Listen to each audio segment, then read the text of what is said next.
No, are you more interested in talking with your teacher, educator hat on about the kids and kind of broadly like what you think are facing? No, or would you like to chat about your 12-year-olds? Yes, I think Okay. I think there's maybe Okay. fewer opportunities to just talk about parenting than there should be I in my mind. gosh. Can we just pause on that for a minute? Yeah. Will you just tell me a little bit about your experience that way? Like what makes you say that and how what do you think is disrupting those important conversations? I don't exactly know. I know that I work with a lot of people who are Mhm. parents, and occasionally it will come up, but we're working, so it's like the little snippets of this is what happened to my kid or this moment, and it's less about what is it like for you to be a parent right now, the Mhm. kind of longer conversations. And then in terms of my child's kind of school parent community, I get to know people through them, and we mostly just talk about how to connect our kids or what's going on with our kids, but it's less about our own experience. Do you have any like insights why that is? What you think prevents people from just saying to each other like, "Are you going through this too? Can Yeah. we chat about it?" I think without having put a lot of thought into that, I Yeah. think that part of it is just the pace of work Mhm. and the world and the culture. And frankly, just especially in the last several years, just feeling like there's so much going on socially, politically, that's what we're all kind of collectively worried about, that it's less about Mm. individual experiences of me and my kid or us and our kid. I think there's that. And then I also am part of a two dad family.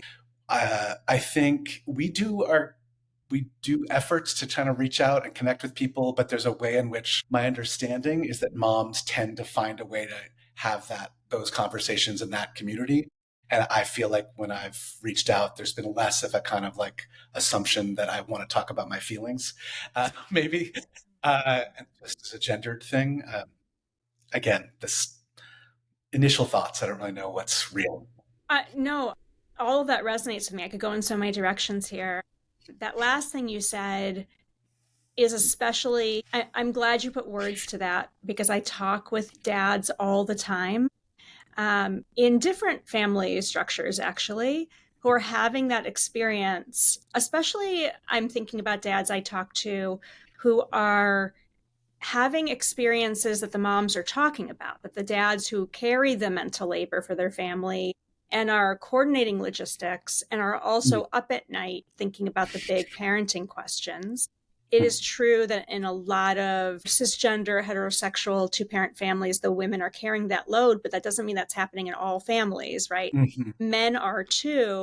And I talk with dads all the time who say, I know I'm being softly closed out of those conversational spaces. And I know also as a woman on who is in those spaces, I've been there when conversations have been had about whether or not to let a single dad, for example, this came up recently, into the mom's Facebook group, which Mhm. is where I don't think we do a lot of talk about feelings there, but almost as important, what we do there is give each other like referrals for an ENT that we've had a good Mhm. experience with, or, anyone who goes to my kid's school, like, does anyone know what the Spirit Week calendar is? Mhm. And we've had dads say, can I please be a part of this? And the moderators of those groups have said, we think we need to protect this as a women only space. We're not exactly Mhm. sure why, but we think we do. But I think that happens in informal ways too, in Mhm. these conversations. And so I think it's really important in this medium where we're hoping to reach other people. I hope other dads will hear you say that and at the very least know that you're not alone, they're not alone. I don't have an exact solution to offer, but it is a thing. Mhm. Mhm. And I also hope women in those spaces like me will hear this and say, how can I reach out? How can I open the gates? And make sure that all children's parents have access to that kind of conversation and support. Yeah, I The appreciate other that. the other thing you said also that I just was like, oh wow, I've never heard anyone say this out loud is that so many of us are so consumed and rightfully so with these broad big picture socio-political, what do we even call them? I mean disasters, actually Yeah. there are there are very real sociopolitical disasters going on Over and over. in our immediate world. Yeah, over and over again. And also, you're in Chicago, where I think Mhm. has been a particular theater for this sort of violence and destruction going on. Yeah. And please correct me if I am misattributing here, but I think what you're saying is that there's almost like it feels selfish or superficial Mm. to talk about the things we are experiencing that are personally difficult, our micro level challenges in the everyday. It Mhm. feels like, as my Zeta used to say, examining your navel. And we feel bad about that. Is that what you were I think intending? to some extent, yes. I do think that it's just when connecting with other parents to talk about, like, is your kid afraid right now about what's happening with ICE raids, right? And to have, like, so that's real talk and that's real important. That needs to happen. I know for my own 12-year-old, we just said, kind of, what do you know about this? What's going on? And they start listing their friends who they're concerned about disappearing.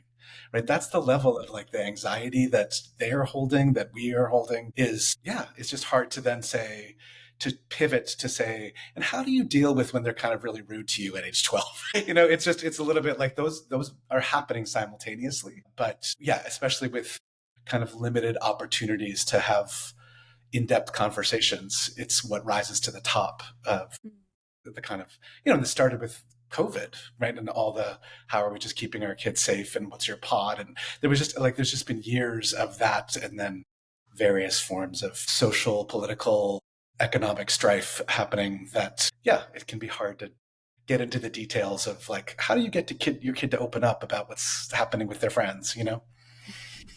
Yeah. For me anyway.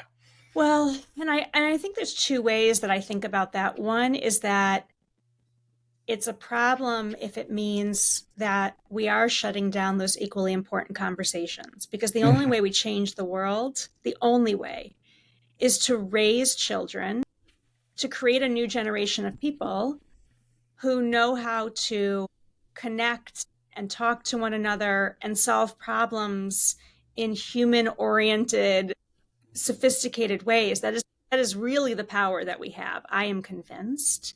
I agree.